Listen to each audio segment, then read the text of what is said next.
ಇವತ್ತು ಒಂದು ಕೇಸ್ನಲ್ಲಿ ಎಂಡೋಮೆಟ್ರಿಯಾಟಿಕ್ ಸಿಸ್ಟು ಮತ್ತೆ ಇಂಟೆಸ್ಟೈನಲ್ಲಿ ಇರುವಂಥ ನಾಡ್ಯೂಲು ಅದ್ರ ಜೊತೆನಲ್ಲಿ ಫೈಬ್ರಾಯ್ಡ್ ಯೂಟ್ರಸ್ ಕೂಡ ಇತ್ತು.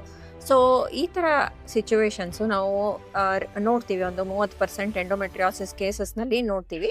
ಯಾಕೆ ಅಂತ ಹೇಳಿದ್ರೆ ಈ ಎಂಡೋಮೆಟ್ರಿಯಾಸಿಸ್ ಅನ್ನೋದು ಮತ್ತು ಫೈಬ್ರಾಯ್ಡ್ ಯೂಟ್ರಸ್ ಅನ್ನೋದು ಎರಡು ಹೆಚ್ಚು ಈಸ್ಟ್ರೋಜನ್ ಇರುವಾಗ ಬರುವಂಥ ಕಂಡೀಷನ್ಸು.